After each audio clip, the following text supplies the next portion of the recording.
My production skills developed significantly as I moved from basic experimentation to a much more intentional use of media conventions.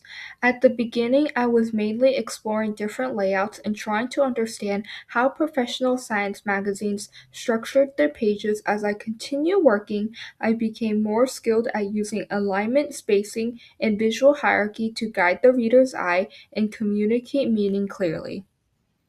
One of the clearest examples of this growth is on my cover page. Early drafts had uneven spacing and inconsistent font choices, but as I learned to use grids and margin controls, I was able to position my masthead cleanly in the top third and anchor my main cover line along the primary optical area.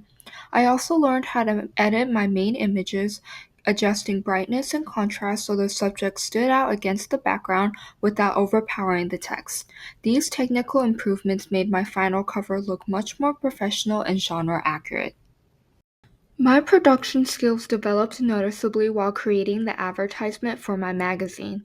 Early drafts felt cluttered, but as I analyzed professional ads, I learned how to use empty space intentionally to highlight the main image. I became more confident with visual hierarchy by placing the bold headline at the top, positioning the call to action clearly, and anchoring the logo in a conventional corner placement.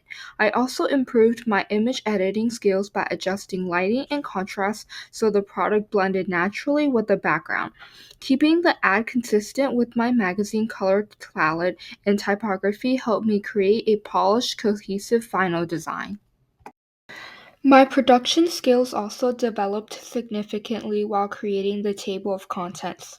In my early drafts, the TOC felt crowded and unstructured because I didn't yet understand how professional magazines use hierarchy and spacing to guide the reader.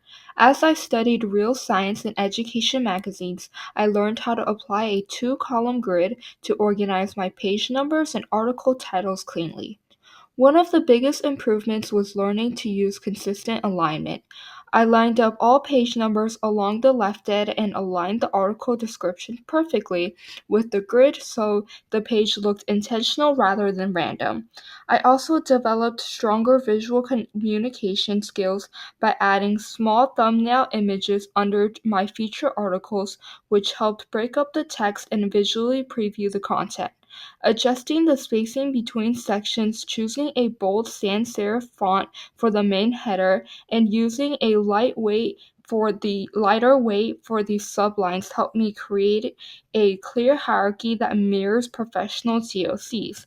These specific design choices made my final TOC much more readable, balanced, and genre accurate. My production skills developed the most while creating the double-page spread. Early drafts felt unstructured, but as I studied professional science magazines, I learned how to use a two-column layout to make my article clearer and more readable. I added paragraph indents and a drop cap to create a clean entry point for the reader, and I used headings to break the article into logical sections. I also improved my ability to place images with consistent margins and added simple captions to support the text without overcrowding the page. Designing the concept box taught me how to use padding, color contrast, and consistent typography so it stood out while still matching the overall layout. These design decisions helped me turn the DPS from a basic layout into a more organized and professional looking spread. Throughout this project, my production skills developed significantly as I moved from basic experimentation to a much more intentional use of media conventions. At the beginning, I was mainly exploring different layouts and trying to understand how professional science magazines structured their pages. As I continued working, I became more skilled at using alignment, spacing, and visual hierarchy to guide the reader's eye and communicate meaning clearly.